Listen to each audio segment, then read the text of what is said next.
Il est 8h31. Bretagne 5, l'invité du 7-9.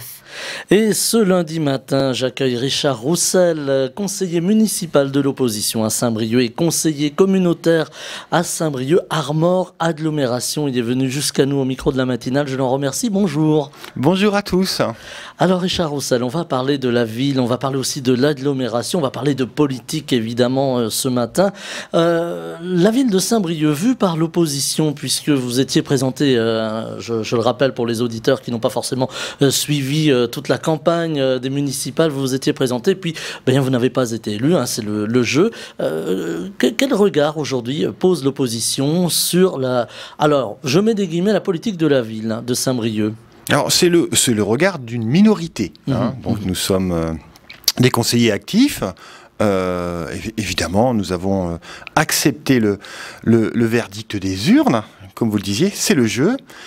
Et nous sommes à la fois des acteurs et puis des observateurs. C'est une place assez confortable de ce point de vue-là. Voilà, de regarder, d'écouter, d'entendre sans peut-être la pression de l'agir. Et quel est votre regard aujourd'hui? Est-ce que c'est plutôt un regard bienveillant? Est-ce que vous êtes satisfait des premières mesures prises par l'équipe municipale ou est-ce qu'il y a des choses qui vous contrarient? Alors, on a toujours souhaité engager une action constructive et je dirais bienveillante. Ce qui est le plus fort entre nous au sein du conseil municipal, c'est notre amour véritable de la ville. Une ville, vous le savez, on en a parlé, décrié, mais on se réunit autour de l'idée qu'elle a un fort et très fort potentiel, sans doute parce qu'elle a aussi un certain retard par rapport aux villes de sa taille en Bretagne. Alors, 15 mois après, je ne ressens pas les fruits de l'action politique de la municipalité en cours. Et je dirais que c'est juste normal. Il y a effectivement des infléchissements, des soutiens particuliers à la politique culturelle, mais j'attends encore la définition d'une vision stratégique. Et je pourrais m'en expliquer si vous le souhaitez. Mais alors justement, on va en parler de cette vision stratégique. Vous avez l'impression qu'il n'y a pas de sens, il n'y a pas de route donnée pour la ville de Saint-Brieuc? S'il y en a un, j'ose espérer en tout cas qu'il y en ait un, je dirais, un peu intuitif. Il n'a pas été formalisé, il n'a pas été partagé au sein du conseil municipal. J'entends par là, je n'ai pas entendu d'expression autour d'un futur souhaité. Qu'est-ce que l'on souhaite pour la ville et comment on y va en associant toutes les forces vives. Et je dis bien toutes les forces vives. J'entends beaucoup de choses sur l'association des publics les plus vulnérables à travers... un comité, une commission permanente pour la démocratie, enfin, c'est le projet de Monsieur le maire, très bien, mais les forces vives, ce sont aussi nos acteurs économiques, nos commerçants, et pour le coup, je ne sens pas de voix, alors on ne peut pas attendre une voix unanime, mais je ne sens pas une association forte entre le pouvoir en place et ces acteurs économiques qui grognent et grincent des dents plutôt. Hein. Alors il y a eu une ouverture vers le monde économique. Il y a quelques mois, le maire de Saint-Brieuc, Hervé Guillard, a convié des acteurs économiques à venir le rencontrer, à venir voir la ville de Saint-Brieuc, à y investir, à s'y installer.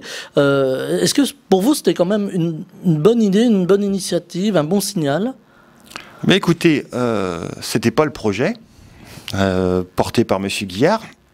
Et là, je me félicite qu'il ait eu cette idée que nous appelions... alors non pas showroom, hein, c'est sans doute moins marketing, mais j'avais l'intention, si nous étions élus, de réunir des assises de l'immobilier, parce que ce sont ce type d'acteurs et de porteurs économiques. Hein. Donc c'est une excellente initiative, il faut la suivre maintenant.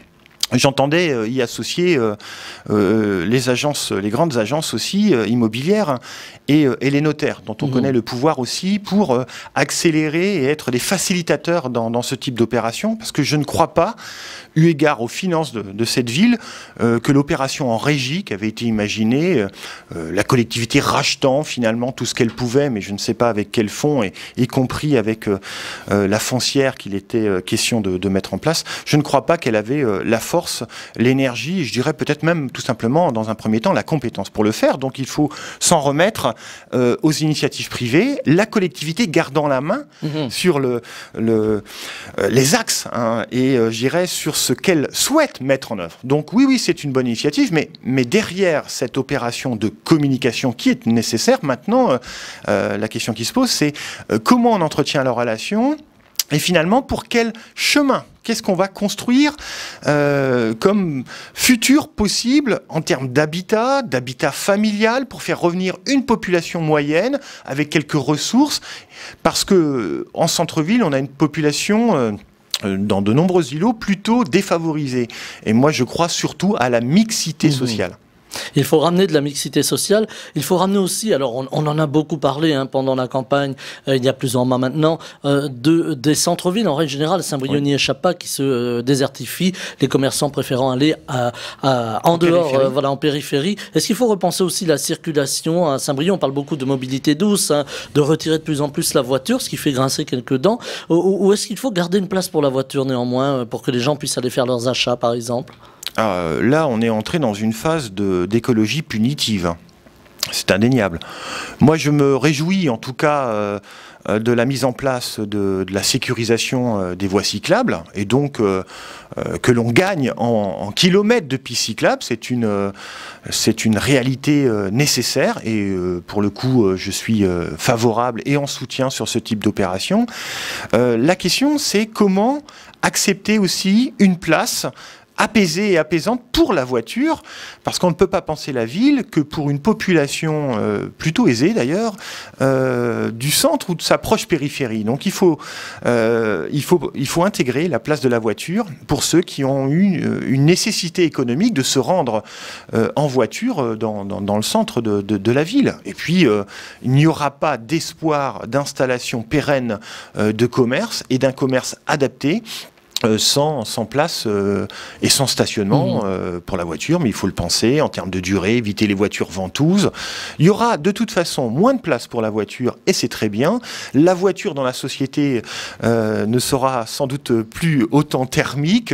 Voilà, ça il faut y travailler, mais surtout pas d'écologie punitive.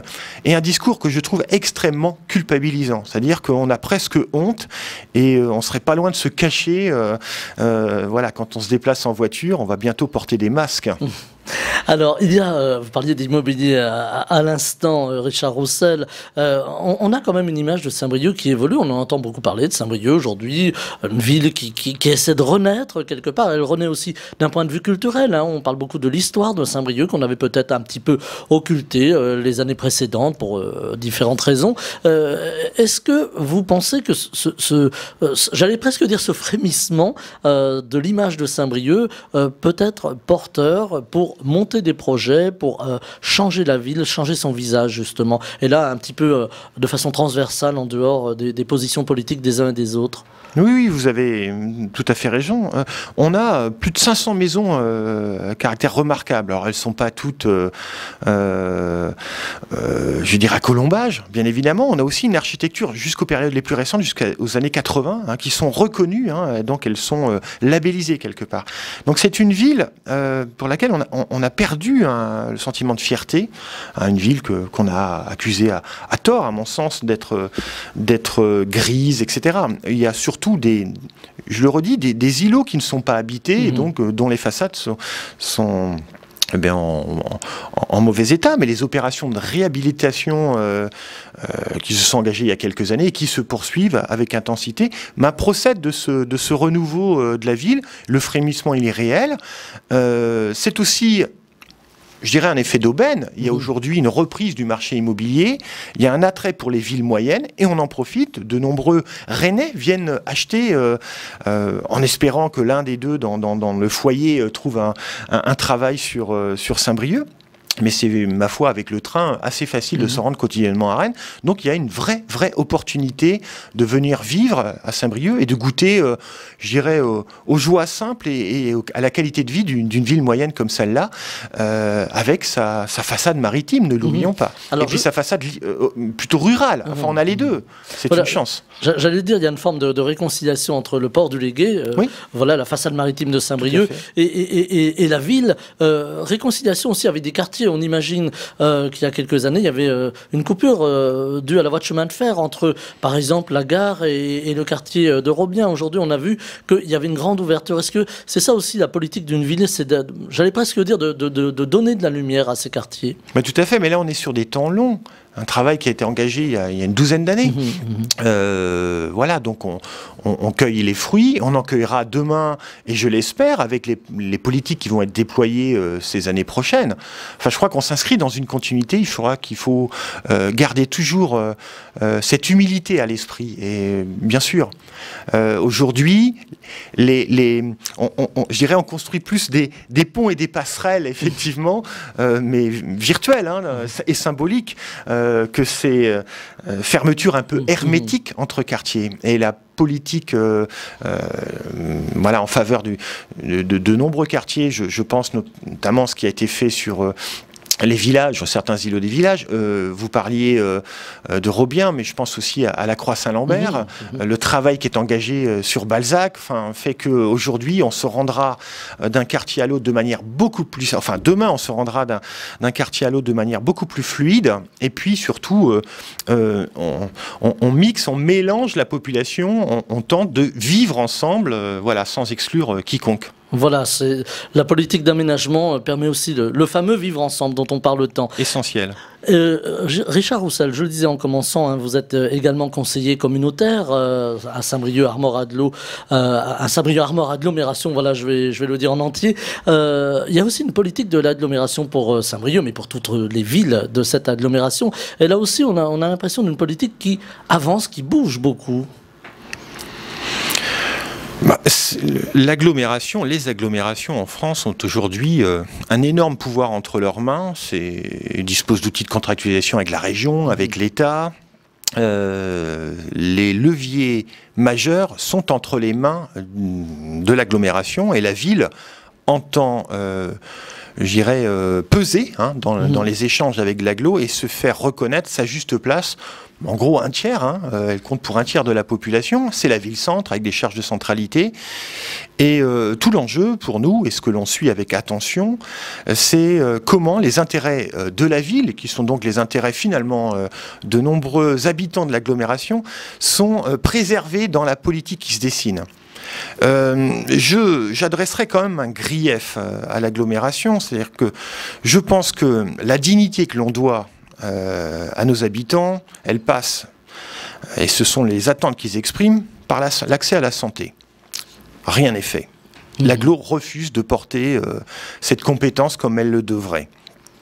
C'est la sécurité. On est dans le déni à Saint-Brieuc.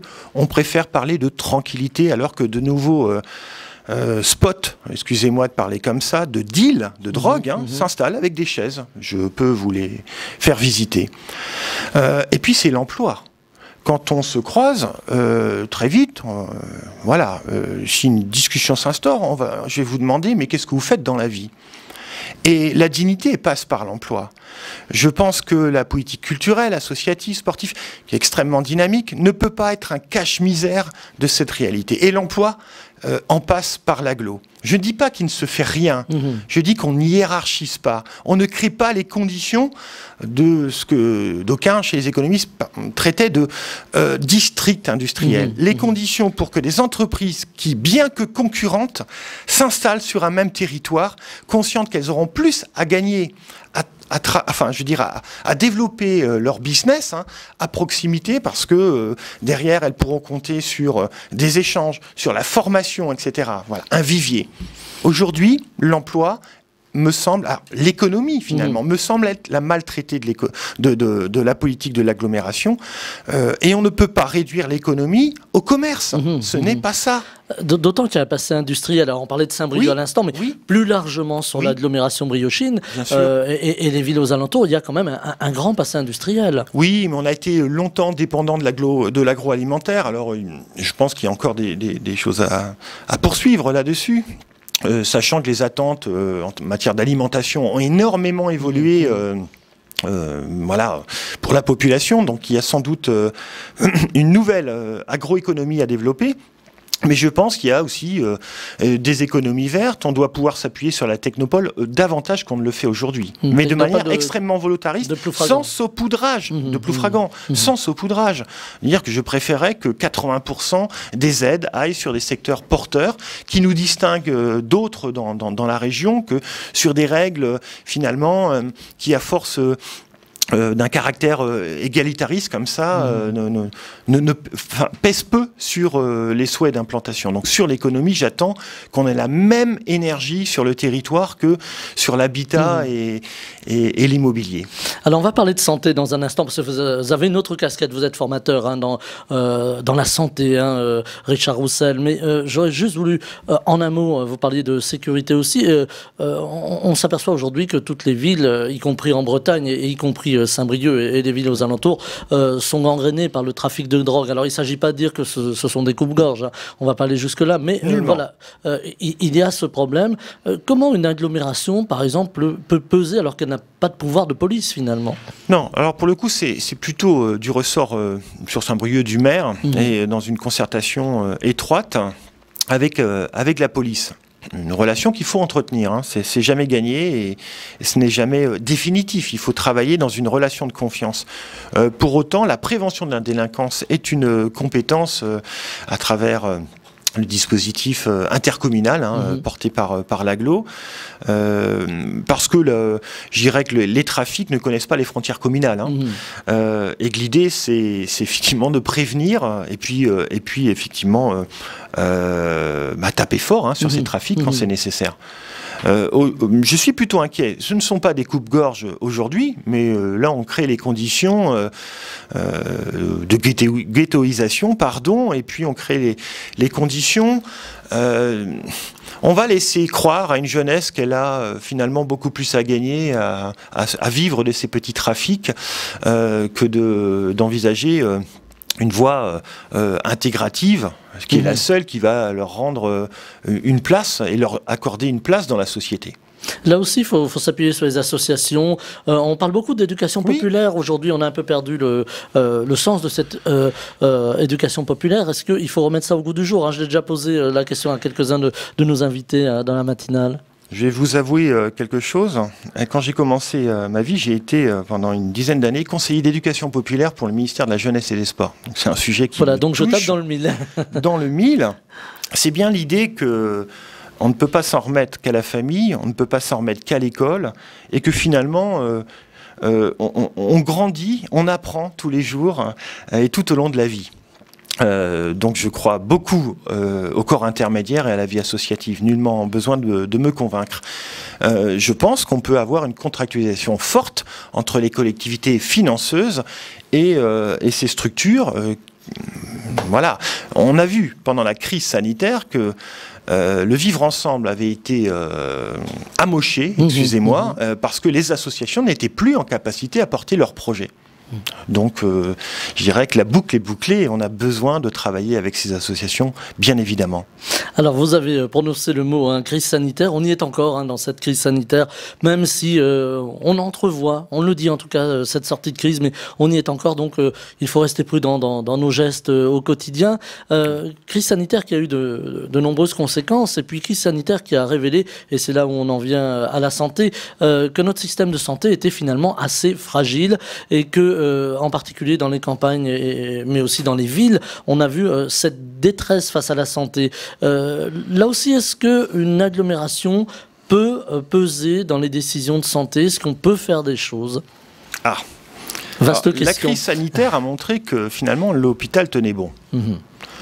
L'hôpital qui est un peu le mal-aimé, parfois, Voilà, l'hôpital qui m'est cher au cœur. Et puis, on a redécouvert que le système de santé, c'était à la fois des offreurs, voilà, des usagers.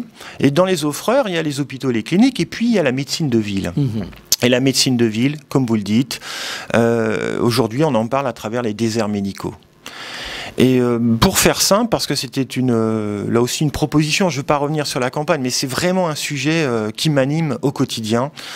Je pense que les acteurs publics, les acteurs politiques ont un rôle majeur à jouer, évidemment, pour créer les conditions d'une installation. Il est fini le temps où il suffisait de bâtir un cabinet médical, c'est-à-dire des murs pour que les médecins s'installent. Ce ne sont pas les conditions. Alors, je pourrais aller plus vite, mais il faut penser à la formation.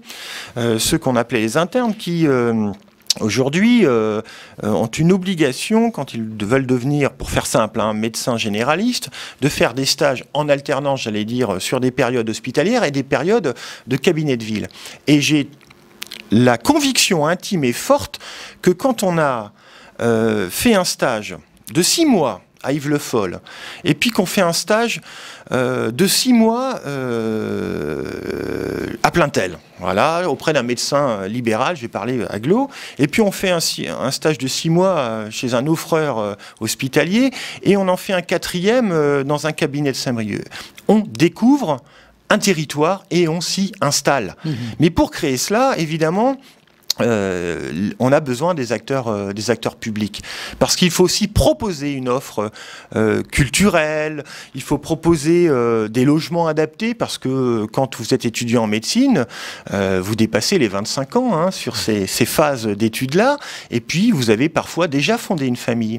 Quelles sont les conditions de facilitation de cette installation? Voilà. Et puis, pour faire vite, il n'y a pas que l'exercice libéral, je crois aussi au centre de santé, comme j'ai pu le déployer avec Guingamp-Paimpol à Armor, agglomération et l'hôpital de Guingamp, comme Thierry Semalière l'a fait à Saint-Quay, comme on l'a fait à Lamballe, et j'en passe, et dans le Méné. Les centres de santé, c'est pour un exercice salarié.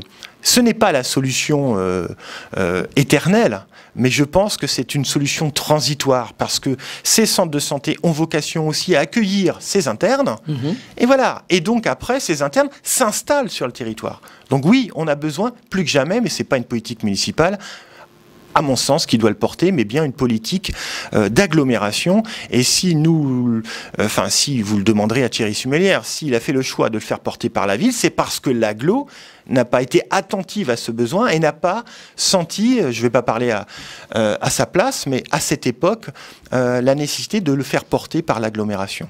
Je ne sais pas si j'ai été clair, mais oui, et oui, on a besoin de l'agglo. Ce n'est pas une fatalité. On a besoin des villes pour qu'une démographie médicale se réinstalle sur les territoires. Il n'y a pas de fatalité. Alors nous sommes entre Rennes et Brest, c'est pas le plus facile, mais avec la fac qui s'est montée à Saint-Brieuc, je vois de réelles opportunités. Voilà, alors là aussi on aurait pu parler de l'éducation plus largement et puis de l'université, de la fac, mais là le temps est très court et j'aurais voulu vous entendre un petit peu sur la politique, sur votre ressenti de la politique générale aujourd'hui en France. On est, ça vous aura pas échappé, dans une phase d'élection présidentielle, ça se tend comme on dit, ça, voilà, chacun fourbit un peu ses armes politiques, j'entends bien entendu, et puis on enchaînera sur les législatives. Aujourd'hui on a un paysage politique assez violent en France, on peut le dire comme ça. Quel est le regard que vous portez là-dessus, Richard Roussel? Moi je suis assez malheureux et inquiet de la tournure que prend le débat public, si débat il y a. Je pense qu'on a une véritable fracture qui pour le coup n'est plus ni numérique, mais entre des gens qui se coupent de la réalité politique, qui ne se déplacent plus pour aller voter. L'abstention, toujours l'abstention. Voilà, et d'autres qui s'expriment de manière de plus en plus violente.